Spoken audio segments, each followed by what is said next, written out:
And we're recording. Hello, everybody. Oh. Hello. Hanep. Hello, everybody. English. Malam. Yung naman ako sa dalawang to na kamay. Ay. Kasi nalaman ko na pag hindi pala ako nagsasalita ng ganito, masyadong mahina pagka ine-edit na. Oh? Yeah. Tapos si Virgin lang yung malakas.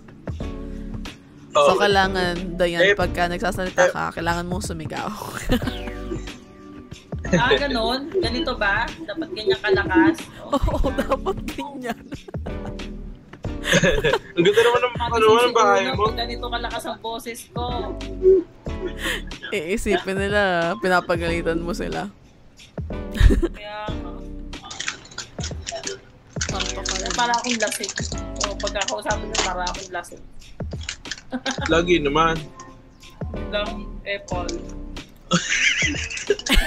Epal. Ang tagal ko nang hindi narinig yung word na yun. Oh yan, narinig mo na ulit. Epal. Epal ka pala. Epal. Oo. Diyos ko po. Gumano din. Napupuri sa titigan. Wait, so pag-usapan natin yung sa TikTok mo. It's becoming popular now, which is good. Third day ngayon. Kahapon ano ba kahapon yun? Anong pang-ilan siya kahapon?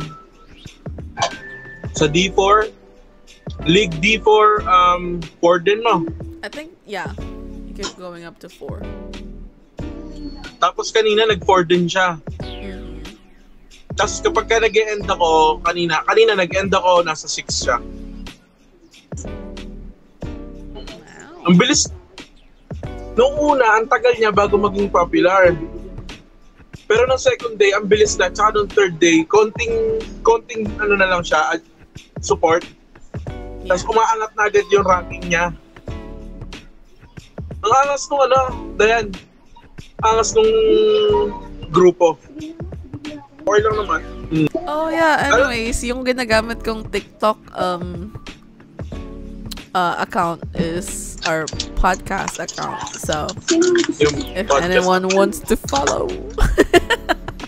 Okay lang yun para at Iyan ako nga dito. O nga pala. Followers. O nga pala, iyan ako dito sa Para TikTok live in dito. case na pagka nagkaroon na tayo ng mga followers, then pwede naman tayo there. Exactly. Tapos, I think it also helps pagka nagre-repost nung mga video na pinapost ko. I have no idea on what to post. Sabi ni Virgin, gumawa daw ako ng mga reels, which I'm going to try to make. Of course, kakatapos ko lang ng finals, so I'm gonna have more time to do that. I'll do some reels and stuff like that, and I'll post it on TikTok. Pero kailangan ng tulong to like repost it and share and stuff like that. So, yep. Kaya sinusubukan ko makipagkaibigan sa mga kaibigan niya kasi malay mo makatulong. Makakatulong talaga yun. Talaga, iyaano ko din kasi sa kanila yun. I'm sacrificing myself, okay? Meron nakakatuwa naman silang kausap eh. So okay lang. So, tapos, topic. Kwento niyo sa akin kung anong like goals nyo in 5 years. Ano? Goals. Ano mga plano nyo sa buhay-buhay in 5 years? 5 years? Parang wala naman. Parang wala pa namang plano.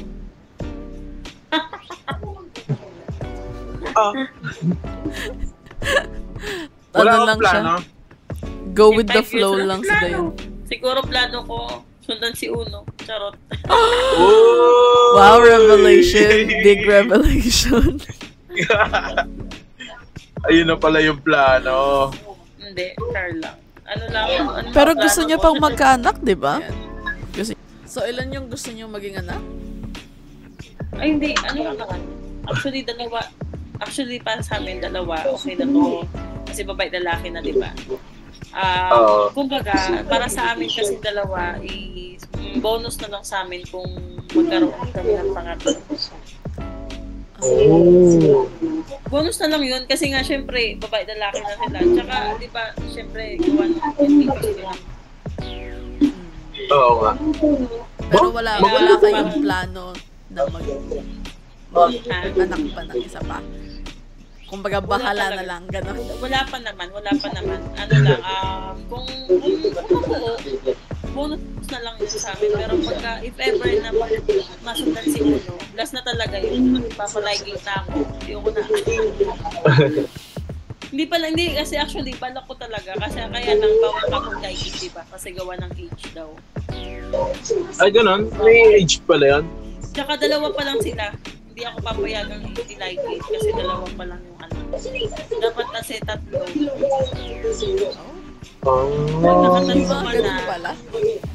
Pag nakatatlo ka na, pwede ka na magpa-ligate. Tapos, okay, depende sa age mo. Saka hindi kasi kami kasal living. Hindi kasi kami kasal living, kaya mahirap pa-ligate. Kailangan kasal muna kayo? May ganun. May ganun talaga. Kasi kailangan ng ano niya eh. Kailangan kasi ng ano niya. Consent ng asawa mo pagkaan. Pero if ever na hindi kayo kasal, ang alam ko sa age kasi sila nagbabase. Ilang taon?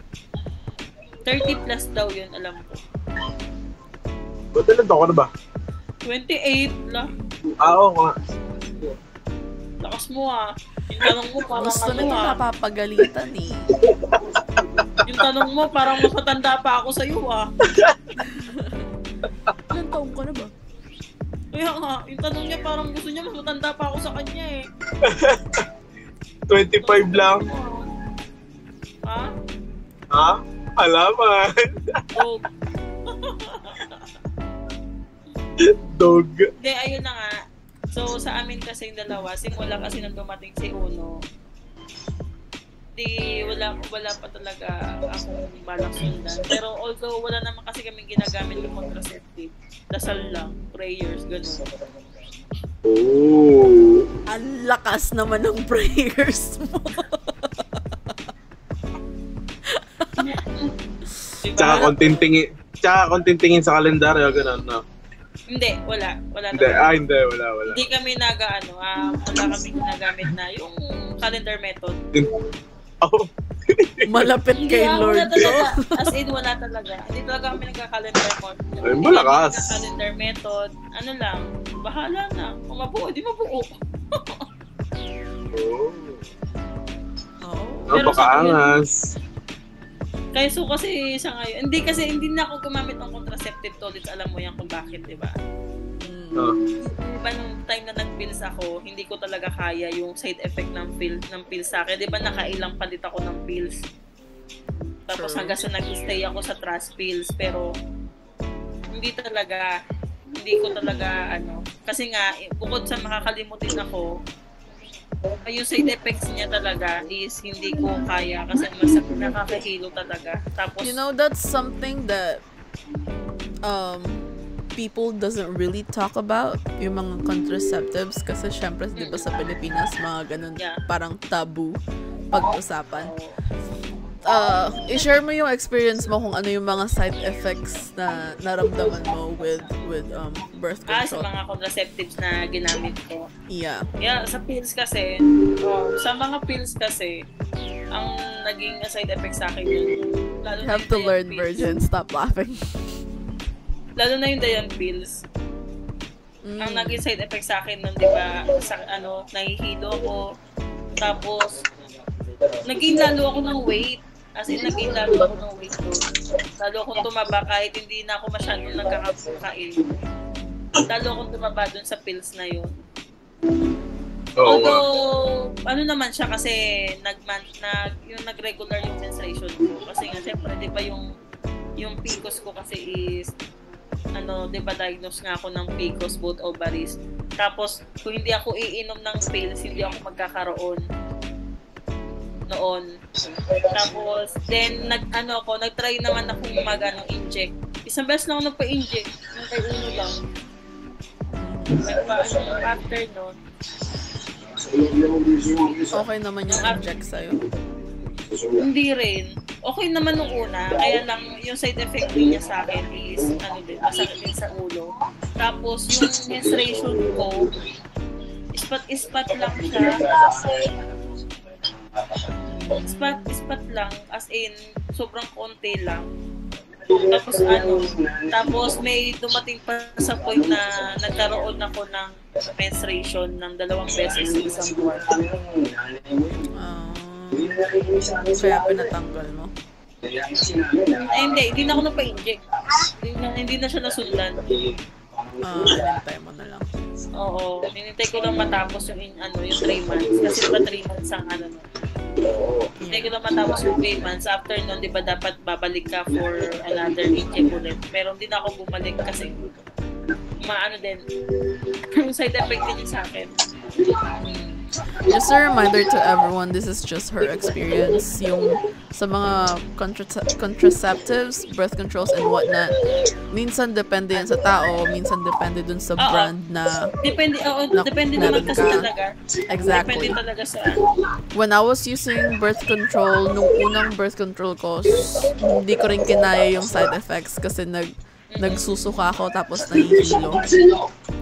Tapos, binago ng OB ko yung birth control brand. Oo, ganun din. Which din naman yung was akin. better for me. Kasi marami naman siya na-recommend sa akin yung OB. Yeah. 3 pills naman yung na-recommend niya. Pero in case na hindi mag-okay yung isa, pwede ko pang Yeah. And then, after using birth control, kasi nga, nakakalimutan ko lagi, my OB suggested to use IUD instead. Yun yung pinapasok, and then I'll just stay with you for 8 years, 5 years, something like that. So, yun yung ginagamit ko. And I'm gonna be honest, putting it on, it's uncomfortable. Tapos, I was in pain for like at least 2 to 3 hours. Pero pagkatapos naman nun, wala na akong naramdaman. So, I just took Advil. Nag-take ako ng gamot bago ko yan. So, umpisa lang yun. Yeah, sa umpisa lang. Tapos, for 8 years, wala ka nang mararamdaman. So, okay na. Tapos, with IUD, hindi rin ako nagkakaroon. But, that's normal for IUD usually. Very irregular naman ako, diba? So, it was fine with me. Sa injectable naman is, sinasabi naman nila yung magiging side effect bago ka naman talaga totally Exactly. Ipapasign naman nila yun. May natututunan ka ba, Virgin? Para ka lang kukunin ni God. Talaga. May times talaga na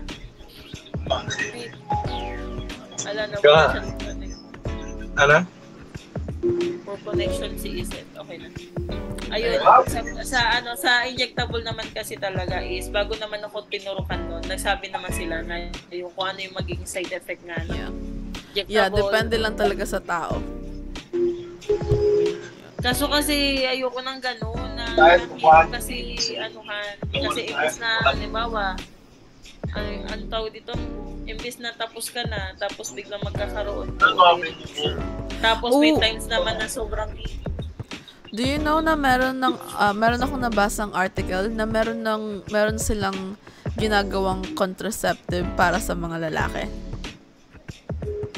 True ba? Oh. Yeah, I don't know kung pills ba yun or something, pero meron silang nire-research na contraceptive para sa lalaki. So pinag-aaralan pa lang nila. Yeah.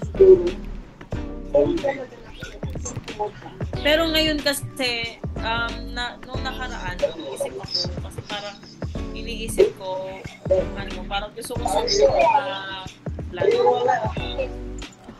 Okay, so the article says that it's a pill that men can take as a birth control. Oh, that's nice. Yeah. Kung meron man. Are you gonna take that, Virgin, if it's an option? Kung ikaw yung tatanong. Birth control? Ako? Yeah. Sa akin, hindi. Hindi? Bakit? Hindi. Okay naman siya, okay. Unless kung gusto mo na magka-baby, walang problema. Ay, gusto ko naman talaga. Okay. Gusto ko naman talaga. Paano kung sunod-sunod na gano'n, hindi ka pa rin magte-take ng birth control? Siyempre, kung gano'n, birth control, siyempre.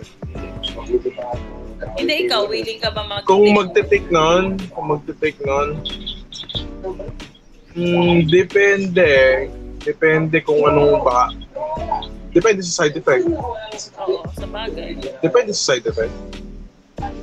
Kasi syempre, ang hirap naman nun. Baka mamaya maging permanente yung di ba? Actually, nung first time ko uminom ng pills, tapos nailo ko, sabi lang sa akin nag-lysine, 3 months lang yan. After nun, mawawala na. Hindi, baka kasi mamaya, hindi magkaiba yung sa lalaki at sa babae. Of course. Kaya nga. Kaya hindi natin, wala pa nakakaalam siguro kung ano magiging side effects. That's true. Oo. Siguro, tignan ko muna kung sino yung magte-take. Pero in the future, are you willing to do vasectomy also? Or yung asawa mo yung tatahiin? Something? Ewan ko lang. Depende style. pa rin sa... Hindi, siguro hindi. Hindi, ayoko. You're not gonna do vasectomy? Ayoko. Why? Wala, parang kung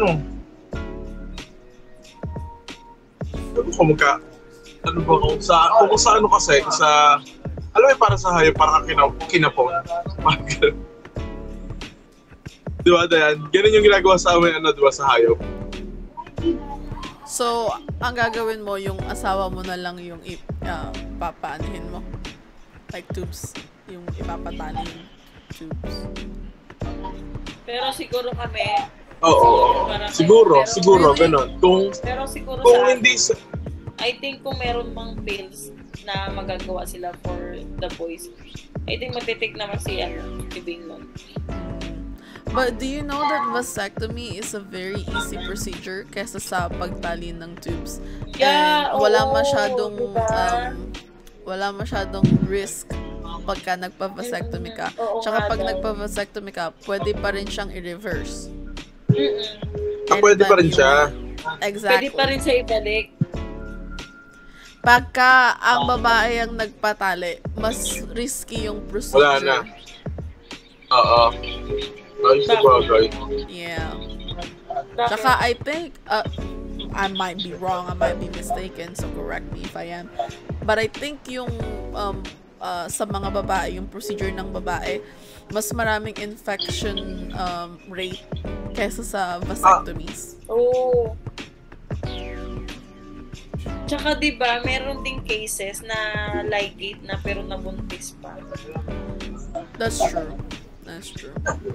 Kumbaga hindi siya 100%. Oo, kasi sabi daw nila, okay. yung fallopian tube daw is naghanap daw ng way para magtugtong ulit. Ba, ang galing. Di ba yun? It possible. could be. Pero ang in guys' defense, vasectomy is not 100% also. Meron pa rin mga tao na nabubuntis pa rin yung asawa kahit na nagpa-vasectomy. Kahit na nagpa-vasectomy na. Pero di ba sa babae ganun din naman? Kahit yeah. May chance pa rin na mabuntis. Yeah. Yun naman pala.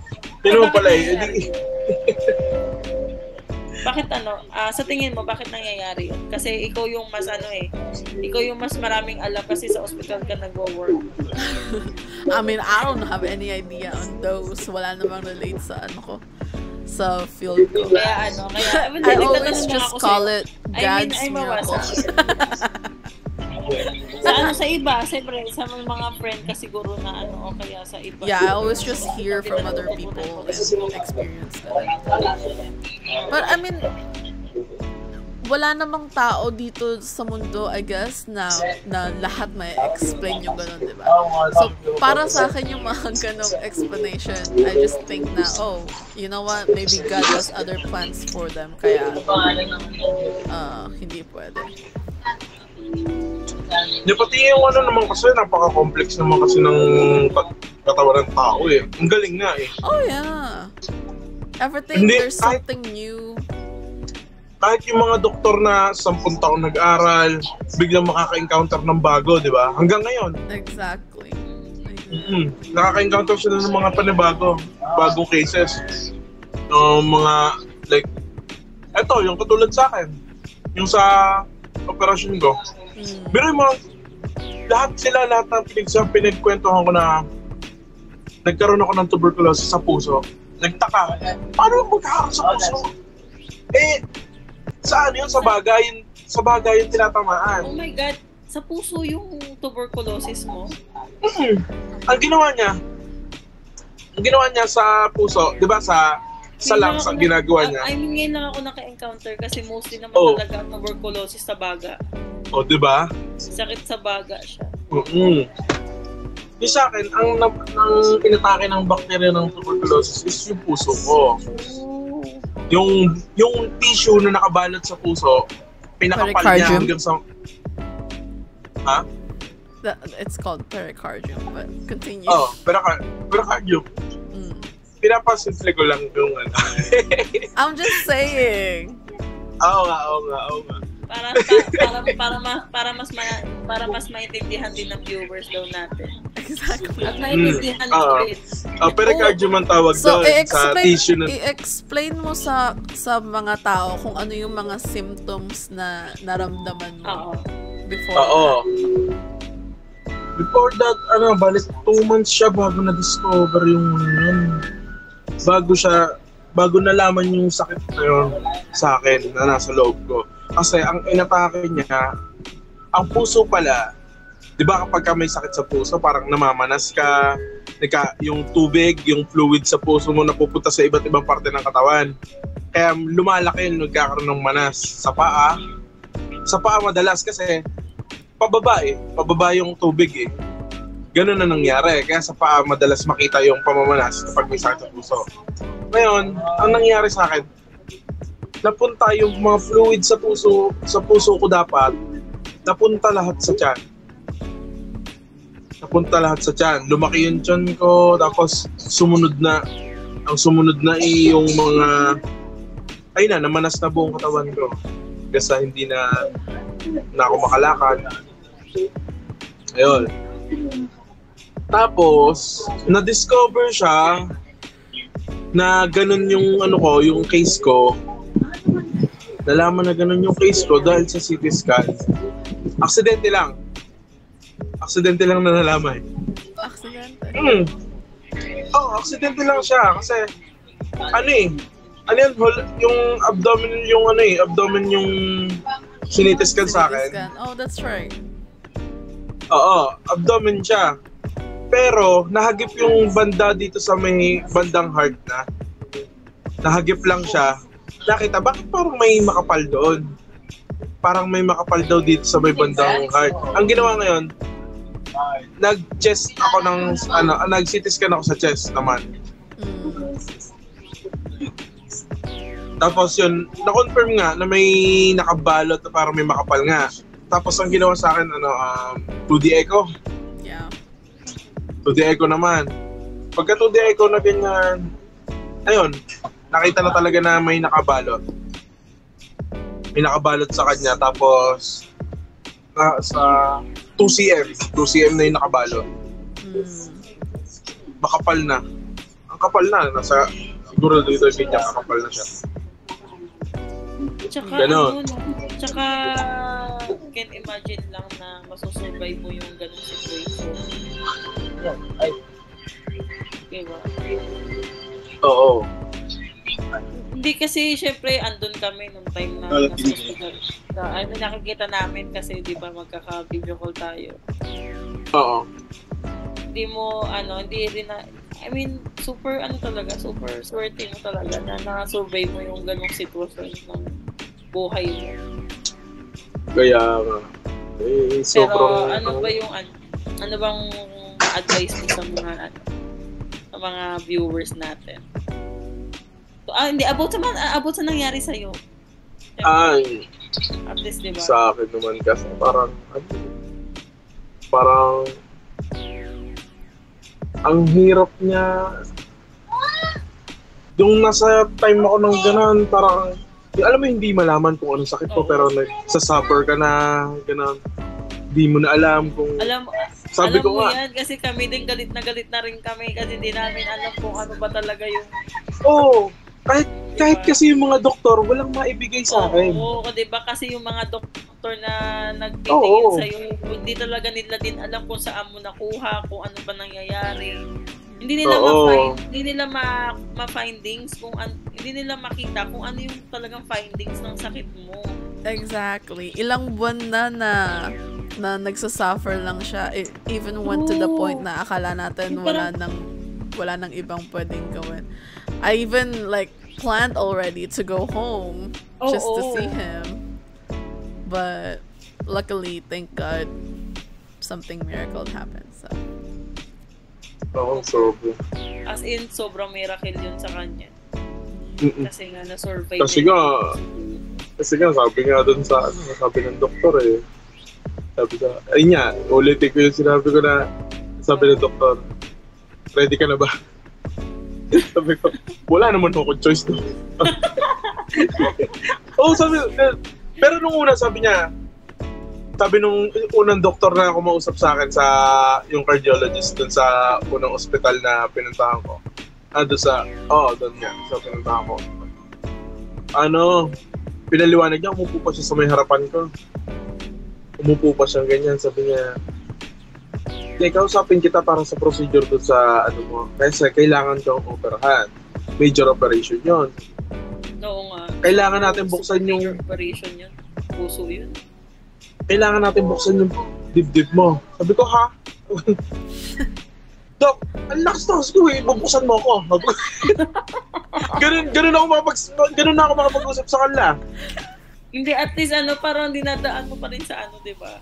Oo, sabi niya, hindi seryoso ka, oo nga, ganun nga. Kasi kailangan nga, kasi may nakabalot niya sa puso mo.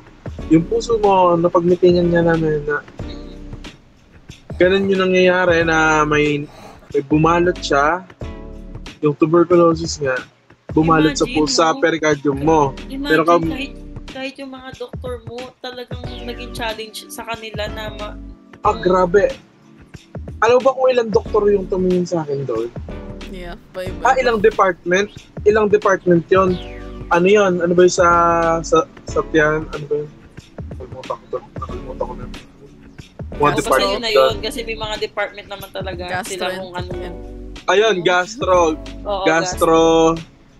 cardio, tapos sa may yung mga pa na infectious. Sa lungs din. Ayun. Yung mga lahat ng specialista halos. Talagang sa neuro nga din kasama nga neuro Talagang pinag-aralan check up talaga siya. Oo, buong katawan. Lahat talaga. Grabe. Tapos nag-conference meeting kami tungkol nga dun sa case ko. Ang daming sumagot na doktor. Ang dami. Nag-Zoom meeting kami. Oo. Nag-Zoom meeting kami. Ang daming sumagot na doktor. Nasa hospital ka pa noon that time nung nag-Zoom meeting kayo? Kasi kailangan daw kailangan kong makausap. Oo, makausap kasi nga ganun kasi nga importante naman talaga na malaman mo kung ano talaga yung findings nila sa'yo. Oo, tapos yun nga sabi ng doktor, kailangan buksan natin yung dibdib mo, ganyan. Tapos nung sumunod na punta niya, pinaliwanag niya sa akin yung procedure.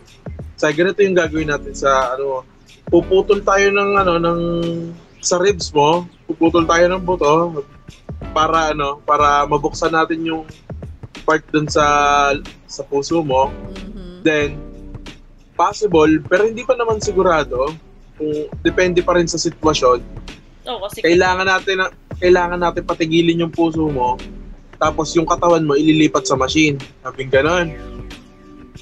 Oo, ganon talagang ano nila. Sabi ko, ha? True. Pero ganun talaga yung nangyari? Hindi naman. Sabi nila, pinatigil daw. Pinatigil daw. I mean, yung nilagay ka sa machine? Ganun daw na yung ginawa. Ganun talaga yung ginawa nila sa'yo? Kasi hindi nila pwedeng alisin yung nakabalot sa puso na pwedeng operahan yung puso nagalaw. Na gumagalaw. Oo. Paano nila napatigil yung heart? Yung puso? They have a lot of machines now na ginagamit nila for those kind of procedures. Kasi masyadong maraming, like, kada ugat sa puso mo, importante lahat. So, syempre, kailangan nilang patigilin yun para magawa nila yung procedure. Para eksakto lang yung gagawin nila, hindi yung... So, ibig sabihin, namatay ka saglit, virgin. Oo, tapos nag-respond, gano'n. Nag-respond siya, tapos, ayan, tignan mo. Ayan, eto na tayo. Oh. Tapos, ayan, parang pili ko nagsisisi ako, nag-pray ako sa'yo, tarot lang. Prayer na pinagsisihan. I remember... Hindi, alam mo, super proud ako sa'yo dun time na yun kasi nga, sobrang tapang mo no. Uy, I mean, major operation yun na. As in, hindi mo kasi masasabi kung after ba nun, magigising ka pa. Oo. Or after ba nun, magiging okay ba yung, or after ba ng operation mo, magkakaroon pa ba ng infection, side effects, whatsoever. Ay, mga komplikasyon. Oo, yung mga complications, diba? Sinabi naman sa akin yung possible na mangyayari kung sakaling may naputol na ugat na konti. Pero, nung etong okay ka na, so may mga sinabi sila sa'yo na kung ano yung mga bawal mo nang gawin. Kasi di ba nagkaroon ka na ng open heart surgery, so siguro possible, baka meron lang silang sinabi na kung ano na yung mga hindi mo na pwedeng gawin na ginagawa mo dati. Wala naman. Para at least aware din yung viewers natin na diba? Sa ngayon, wala namang kasi tinanong ko kung pwede ako mag-jogging. Pwede naman. Okay. Pwede ko mag-workout. Pwede naman. Wag lang heavy na yung magwe-weights na sobra. Yung mga katulad dati. Wag lang ganon. Pero parang na-imagine ko yun. Mga normal na exercise, diet. Na-imagine ko tuloy yung operation na ginawa sa kanya. Imagine, kinuha yung puso mo tapos as in kinuha talaga nila yun. Ganun talaga gagawin daw. Hindi naman daw. Pero, ayun niya, 8 oras. Hindi, wait lang. 8 oras nila ginawa yan. Wait lang, nilagay ka nila sa machine. Tapos, ano yun? I think ang iniisip ni Dayan na machine is like yung yung mga parang kabaong na malalaki na papasok doon.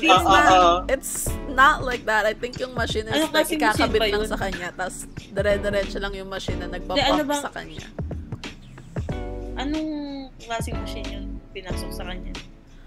Wala, parang mga konektado lang sa ugat para mag-circulate yung dugo ko. Okay. Oo, kasi hindi pwedeng mawalan ng dugo nandali ng dugo lalo na yung brain natin. Ilang lang yun, ilang seconds lang, no? Not sure na. Seconds lang, pwede na ma-brain dead. Okay. Pwede na ma-brain dead, oo. Like 4 seconds, wala na. Hindi na mahahabol yun. Ganon. Kaya, ayun. Nilipat nila. Siguro, ganon. Super galing din ng mga naging doktor mo sa operations. Oo, pero alam mo, sabi sa akin nung surgeon, sa akin, ayun niya, possible mangyari sa akin. Kundi daw stroke, patay. Ganon. So parang ayun yung magiging result if ever na hindi mo malampasan yung Kapag daw yung nakabalot sa puso ko is masyadong madikit na to the point na may maputol na ugat kapag inalis. Ganon. Pag naputulan ng ugat, kundi daw stroke, kung baka daw hindi na ako magising o kaya pag magising man, stroke naman. Oo. I'm not sure kung... Kaya nung pagmulat ko talaga noon, nasa ICU. Sumipa akong ganyan, sinipa ko yung paa ko, tapos ginalaw ko yung dalawang kamay. Thank God. Solid. Okay. Ayan yung machine. Na ganyan yung machine na pinaghigaan niya.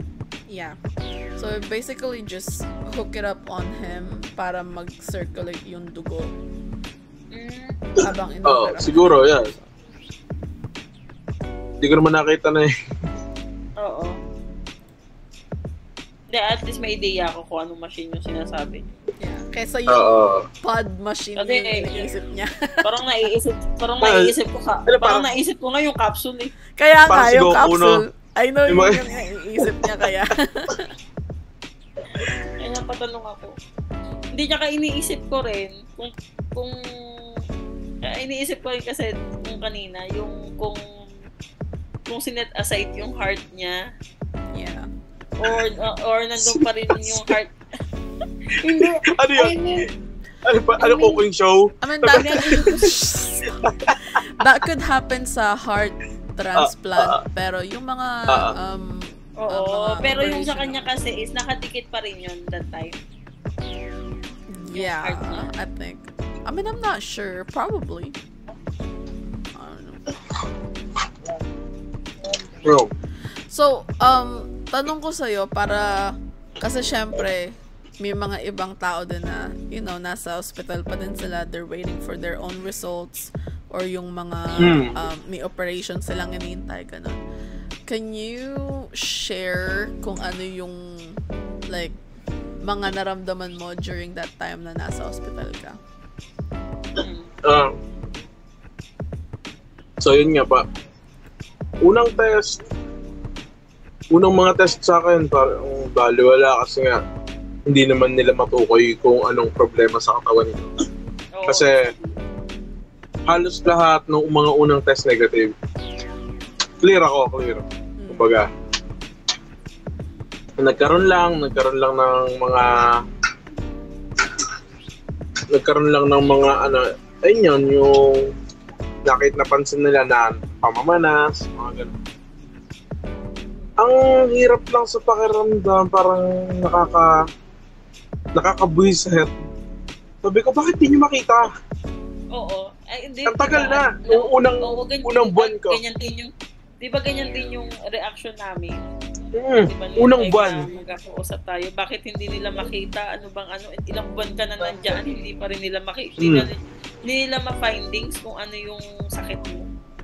Hindi nila makita yung sakit ko. Tapos puro specialista na sila. Tapos, ayun nga. Yung pakiramdam na parang, ano nangyayari? Tsaka yung pakiramdam na parang nawawala ka ng tasa. Ganon. Dumating ka ba sa point na yun? Ako kasi... Yung time na hindi nila makita hindi nila makita kung ano talaga yung sakit mo. Tapos, syempre, parang nararamdaman mo na sa sarili mo na anytime pwede kang mawala. Anytime pwede may mangyari sa'yo, di ba? Oo. Naramdaman ko yung gano'n. I think that was the point nung sinabi ng doktor sa kanya na bubuksan siya. Hindi actually.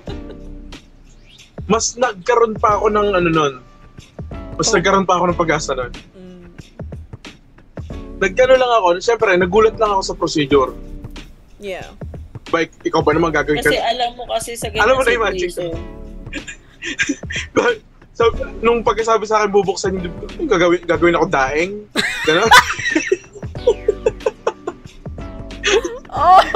Dadaing. Diba? Piling ko ganun yung mangyayari talaga, oo. Oh my God. Para ka lang doon pa lang sa Tapos, meron pa na, yung, Doc, puputulin niyo yung buto ko, ano yung pandidikit niyo doon? Ginano ko yung doktor. Sabi ko, ano pandidikit niyo doon? Sabi sa akin ng doktor, huwag mo na problemahin yun. Hindi, baka mamaya. Super glue ba Ano, yung ididikit nyo o ano? Sabi ko, Rice paste lang. Mighty Band daw Mighty Band. Mighty Band. Shoe glue. Di ba pwede yun? Ayun nga.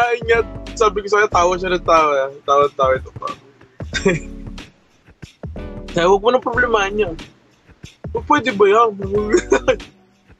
Tapos yun, kumbaga mas na ano ako, alam mo yun, kasi alam mong may gagawin sa'yo. Kaysa dun sa parang bulag ka na parang mangangapa ka, ano nung gagawin nila sa akin? Magagamot ba ako? Actually, ano ba? At least yun, may alam mo may ano ka sila, alam mo may way na sila. Kita mo na kung anong pwedeng mangyari. Tsaka Kaysa dun sa magte-take risk ka naman kasi talaga sa ganyan situation. Kung alam mo doon ka gagaling, why not? Oo. Pati ang hirap kaya nung hindi mo alam gagawin mo. Oo, kaysa naman tapos habang hindi mo nakikita yung pwedeng mangyari sa'yo. True. Habang hindi mo yung kung ano pang nararamdaman mo. Kung ano pang physically, kung ano pang nararanasan mo physically. Diba? Meron pang pinagbibit mo namin. May witchcraft, may ganun na. Ayun. Ang hirap lang na sa pakiramdam ng parang parang ka nasa ere. Nakalutang, tapos nandun ka lang. Hinayaan mo na lang sila. Oo, sabi ko. Balan. Pero at least okay na, di ba? Same feeling lang din yan nung naramdaman ko nung naparaan si Una. I bet. Kaya nung next time, binatasan ako dito usapan natin yung dito para aware yung iba natin viewers about sa naging sakit. For the momskis. Yeah. Ayun nga, yung binutasan ako sa tagiliran ko, yung sa lungs. God. That was the worst thing ever. Actually, suot ko to, eto t-shirt na to. T-shirt na to, binutas ko siya. Eto, ayan. Sinira ko siya sa tagiliran. Oh, bakit? Kasi nandito yung mga tubes. Okay, no, yung time na Mga tubes, 2 tube yun na. Nandito isa sa tiyan. Okay. Binutas yung sa tiyan ko. Ayun isa sa lungs. Yung inano yung tutubig. Dinedrain. Pero mo, 1 minute, 1 liter. Sobrang dami. Ganun kadami yung nakuha? Galon yung nakuha. Isang minuto lang? 1 minuto, 1 litro.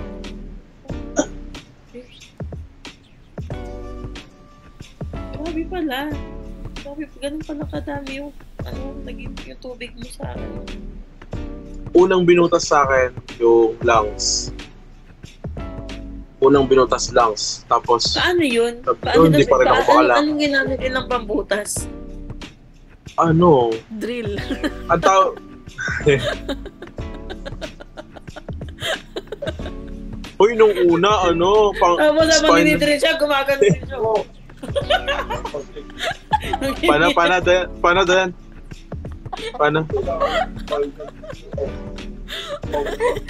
Parang kinikilig. Uy, tiniis ko halos 2 dangkal. Imagine mo yun. Sinagad sa tiyan mo. As in? Sagad. 2 dangkal. Ganyan. 2 dangkal. Yan, ganyan. Ganyan siya. Yeah. Ganyan? Grabe. Nakasagad dito, nakatusok sa tiyan. Tapos, bawal akong gumalaw nung time na yun. Kasi nga, natutusok din yung laman loob ko, yung mga bituka. Ganon. Tapos, pinalitan nila ng tube na parang pang matagalan, yung pigtail. Pigtail ang tawag kasi parang siyang pigtail. Oo. Ganon. Dalawa dito. Yung dito sa baba, ako na yung nagmakawa na ako sa Dok. baka pwedeng butasan nyo ako dito sa chan. I-drain na natin ito tubig dito. Masakit yun. Okay lang daw. Kesa naman ganito. Oo, sobrang magsasuffer ka. Nagtubig na kasi lahat eh. Tapos nung natusokan na ako dito sa dalawang tagiliran ko, na biglang umimpis lahat ng lahat ng tubig sa katawan. Pero nawala that time ba nung ginawa na nila yung procedure na yan, gumaan yung pakiramdam mo kahit paano? Gumaan talaga. Ang laking bagay. Solid. Oo, kasi napakaginhawa. Kasi that time nung wala pa silang ginagawa sa'yo, sobrang hirap na hirap ka noon. As in, kitang-kita namin yung suffer mo. Oo, ano yun? Ayun nga yun. Konting kilos mo lang, hinihingal ka na. Parang konting galaw mo lang, hindi, parang parang daig mo pa yung naghihingalaw eh. Kaya ba? Tapos putla-putla ka nun. So malaking tulong pala talaga yung na-drain nila yung Oo, kasi walang paglabasan yung tubig tapos dire-diretso siya nagpo-produce siya ng tubig. Ano ba nararamdaman ko dito sa ilalim, sa loob ko? May umaagos. True ba ganun? Para may nakabukas na gripo sa loob mo. Oo. Na pagka-drain ng nung nandito sa may tagiliran ko, merong para may aagos sa ganito. Nararamdaman ko, tapos gumaganon siya sa loob. Plok. Gumaganon. Paano ulit yun? Sasabihin ko. Sasabihin ko pa lang eh. Paano nga ulit? Hindi, kasi literal, ganun talaga yung tunog. Ganun talaga. Tapos parang, ikaw lang yung nakakarinig. Grabe, parang kang lumublob sa ilalim ng tubig. Tapos nag-glow ka, di ba? Paano ba? Hindi, yung inano mo yung sa tubig, yung parang nilalaro mo yung tubig, yung di ba pagka nilalaro mo yung tubig. Nilalaro ko pa rin ng tubig? Hindi, mga anak niya na lang. No. Ayan, ginagalit mo na naman. Kasi OA. Pero thank God, you're good now. Is there any advice that you can give para dun sa mga taong nandun pa rin sa stage na yun? Ang ganda pag-usapan yung mga ganito. Kasi dun sa siguro sa stage na dun sa stage na na parang nasa kawalan ka, parang hindi mo alam anong mangyayari. Yung parang inisip mo, ano yung mangyayari bukas? Magigising pa kaya ako? Parang, siguro, hanggang sa matapos siguro yung sitwasyon na yun, dapat siguro, ako kasi ang ginawa ko, actually, nagkaroon ako ng sorry ako kay God, wala, parang, tinwestyon kita. Actually, hindi naman maiiwasan totally bakit yung situation. Bakit pinaparanas sa akin to? Bakit mo hinayaang maranasan ko to? Anong gusto mong ituro sa akin? Kasi, sabi ko, hirap na ako. Baka pwede naman.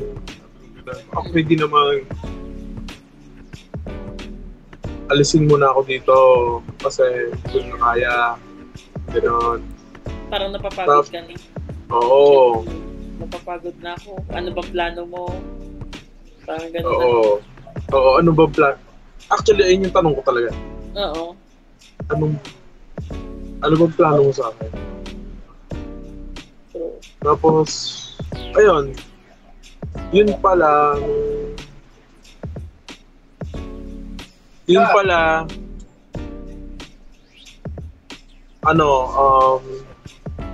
nung mag-pray ako na, Lord, pakita mo na sa akin, ano bang pwedeng, pagalingin mo na ako.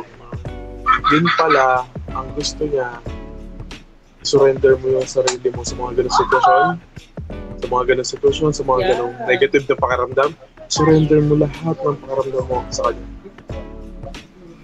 And, parang alam mo yung feeling ng sinasabi niya, pagkatiwala mo sa akin lahat.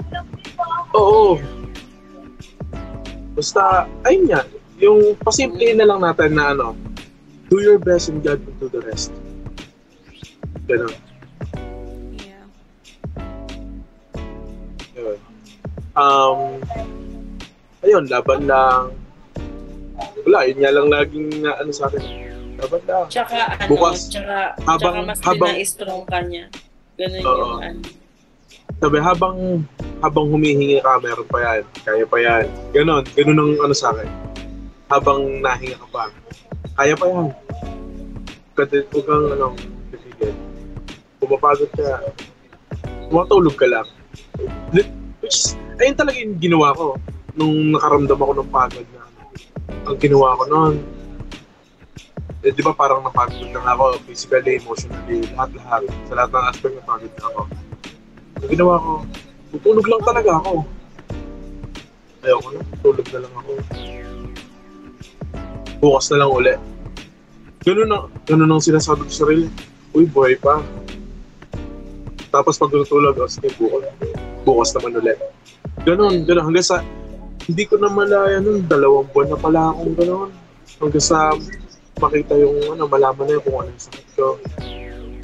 Tapos, meron akong time na talagang drain na yung breakdown. Alam naman ni Isel eh.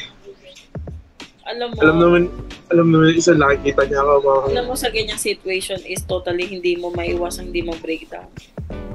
Tapos, pala, sabi ko, merong point naman na parang in denial ako na, wala, okay lang yan, gagaling din yan. Na, okay lang yan, wala yun. Dadaan lang to sa ganito, sinasabi ko. Pero, umamin ako dun sa pastor ko na, dahil, takot ako, ganun. Takot na ako. True. Lahat naman tayo natatakot na. Yan. Natatakot na ako kasi hindi ko alam kung anong ganun. Tapos paano na lang yung ang ganitong mga pwede ko pang gawin. Madaming may iwan na. Tumiiyak ka na dyan. Pag ka nang pinokus ko nga kay BJ, parang na ako nakikita eh. Hindi kasi actually sobrang challenging talaga nung nangyari sa kanya. Oo. Tapos sabi sa akin ni Dad nung sabi sa akin, normal yan. Ibig sabihin, sabi niya, talagang matatakot ka. Dapat lang talaga matakot ka, sabi ka naman. Kasi umano ko sa kanya, sabi ko, yung tayo parang hindi ko pinapakita talaga na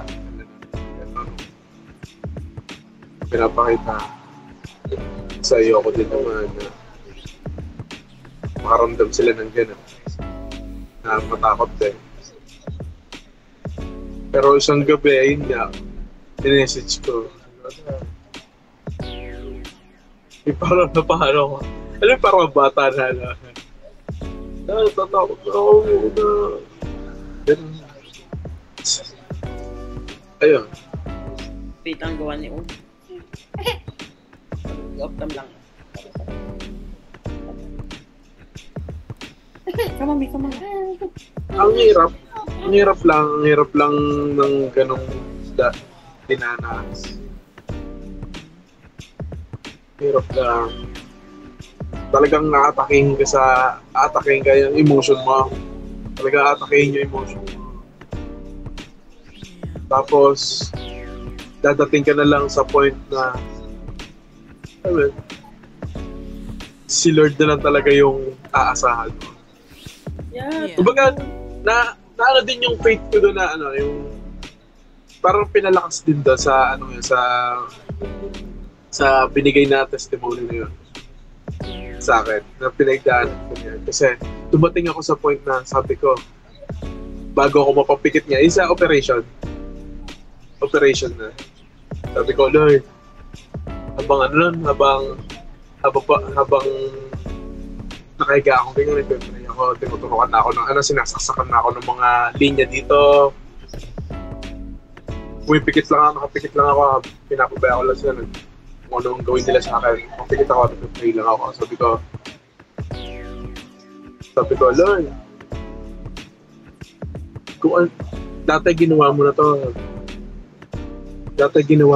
Nagpagaling ka ng may sakit, nagpagaling ka ng may sakit, bumuhay ka ng mga patay. 2,000 years ago, ginawa mo na to. Alam ko gagawin mo ulit itong may sakit. Hindi ko alam kung anong purpose mo sa buhay ko, pero alam ko, 2,000 years ago, ginawa mo yon. You do it again. Hanggang sa yun, papikit ako. Worship song ako. Kumakanta ako. Kasi, kumakanta ako. Same feelings talaga nung bago inoperahan si Uno. Ganyan din ako. habang inaantok na ako kaya habang papikit. Naiyak na rin tuloy ako. Na-imagine ko yung time na inoperahan si Uno. Tapos basta yung last words ko doon bago ako managinip. Lord, sige na. Let your will be done. True. Well, let your will be done. Then, ayun, hindi ko na alam. Then ako, nakatulog na ako. Alam mo na panaghinipan ko? Nanaginip ako. Ano na panaginipan ko?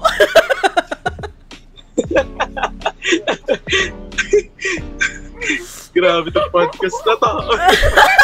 Ang heavy agad.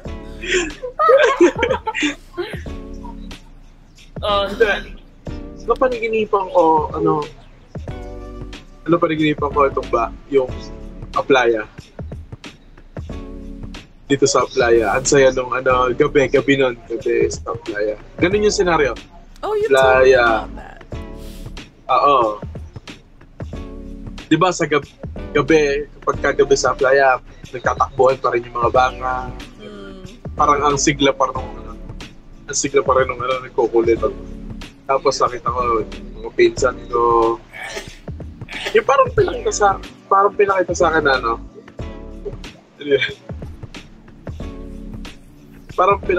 yung kinalakihan ko. That was your happiness. Oo. Ayun, nandun mga pinsan ko, si Lola.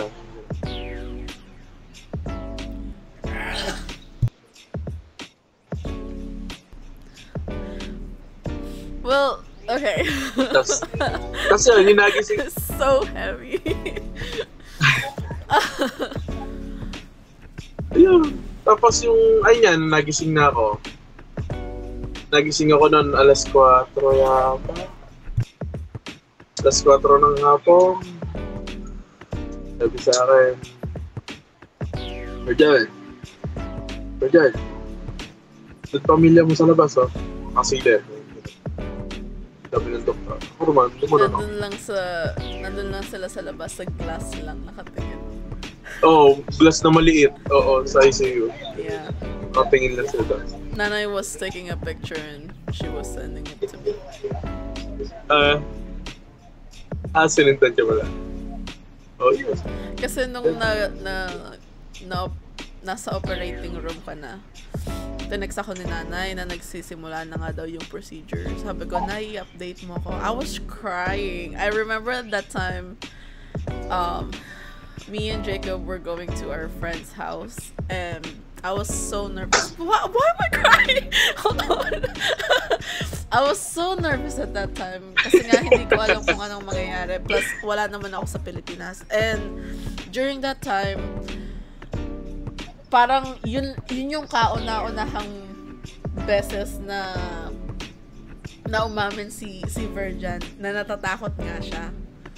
Kasi the whole time, I was annoyed but I was just letting him be na pag tinatanong siya, okay ka lang ba? Sabi niya, okay lang. Bakit di magiging okay? Yung mga ganun-ganun pa, parang defense kasi siyang ganun pa.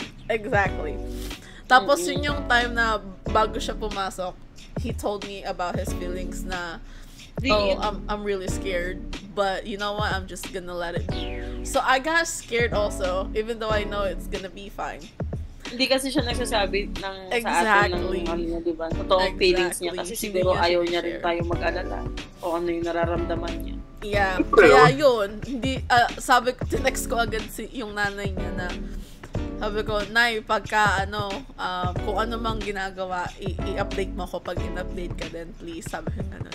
Sabi na lang nanay, oo naman, syempre. So, pagka merong ina-update yung nurse sa kanya, ina-update niya din sa akin. And I remember I was crying at my friend's house. And I was like, oh, I just don't know what's going to happen. Di ko alam kung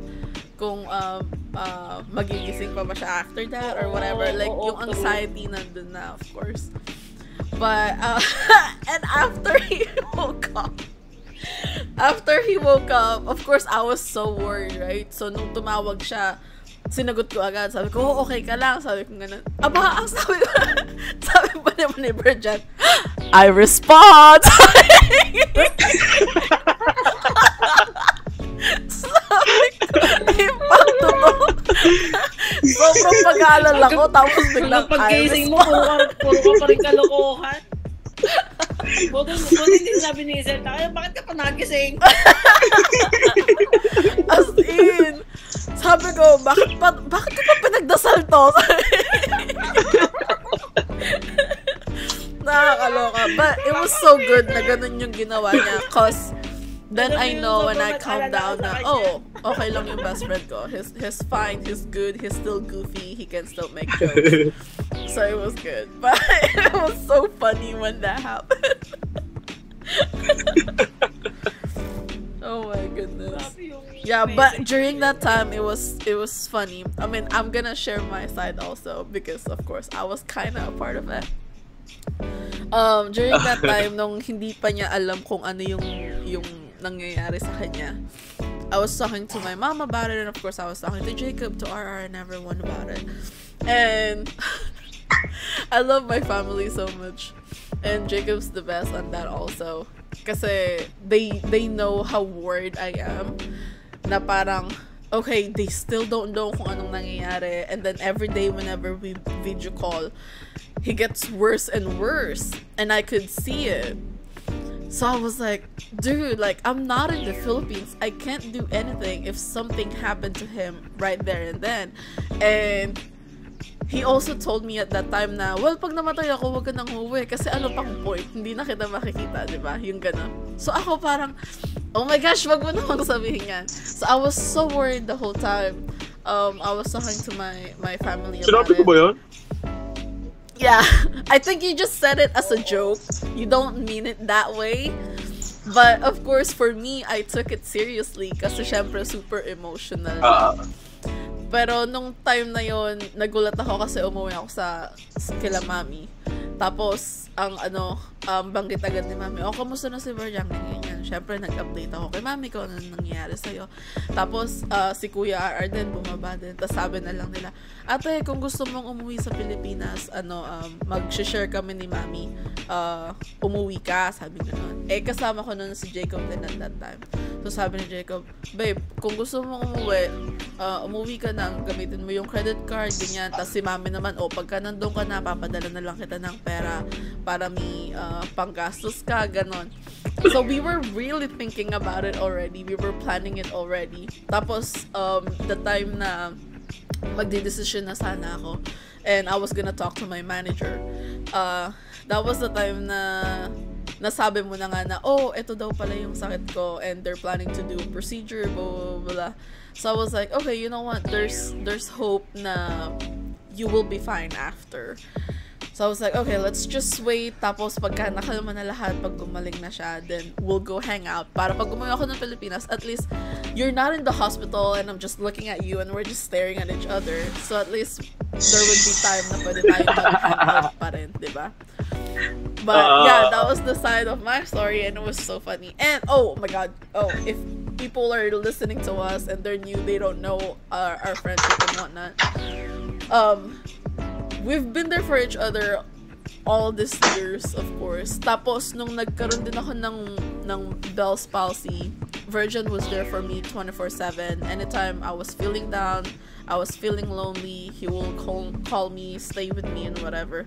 So I was like, you know what? He did that for me, and I would do the same thing for him. I mean, even if he didn't do that for me when I had my Bell's palsy, I would still do the same thing, right? But it was that banding na parang we're always there for each other, and we're never gonna leave each other's side. So yeah, it was heartbreaking for me too. And then of course Diane and Rovaline, they kept asking me every day, so how's Virgin? Kamusta na si Virgin? So tinetext ko si Virgin, kamusta ka na daw? Sabi ni Virgin, ba't di nila ako i-chat? Sabi ko, babalay ko, ba't ako tinatanong mo? Tatanong ako ni Diane, ni Rovaline, tas chinachat ako ng mami ko everyday, chinachat ako ng auntie ko everyday to ask how Virgin is. So lagi kong kinakausap si Virgin na, oh, kinakamusta ka ni ano.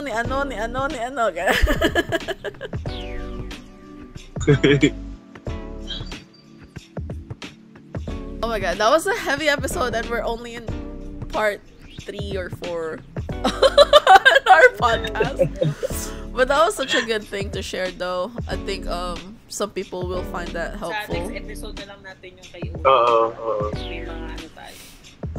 Yeah. But Virgin's fine now. He's good. Thank God. He's better. He's still doing checkups, right? And follow-ups. Follow-ups na lang. Oh my God, I just realized the whole time na nag-i-English lang ako, no? Okay lang yun. Okay lang naman. Next time, pagka ganun, ano nyo lang ako. Sel, ganun lang. Tapos, isa-search ko na lang sa Tagalog. Ano tayo eh? Okay lang yan. Hindi rin naman namin magagawa yun at nadadala tayo sa kwentuhan. True. Diba? Oh my goodness. Okay lang yan.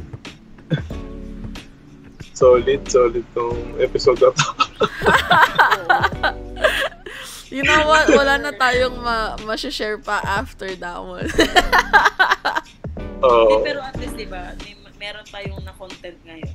Meron tayong Hindi, pati may na-share tayo na meron tayong na-share na para na rin sa kanila. I mean, yung maging aware din sila kung ano yung nangyari kay Virgin. And I'm hoping na makatulong din sa ibang tao na nandun sa nakakaranas sa stage nung sitwasyon na yun. Exactly. Sa susunod, magiging aware naman sila kung ano yung naging nito. Yeah, the mom's side of it. The mom's side. At least aware sila sa, syempre, pag baby yung pinag-uusapan. Yeah, exactly. Oh my goodness. I was crying last night. I'm crying today. It's all good. Ang ganda naman kasi talaga ng topic natin. Yeah. Thank you for sharing it. That was really good. Kung saan na lang mapunta eh. Si Robby kasi wala lang talaga, pero for sure naman marami din i-share si Robby, di ba? Yeah. Din sa nangyari sa Rovaline, by the way, is busy with her baby, of course. So she can't come in. Hindi, I mean, sa nangyari din kay Virgin, di ba? Meron din siya for sure ma-share dun kasi nangyari din yun sa kanya. I mean, doon sa mother niya. Yeah.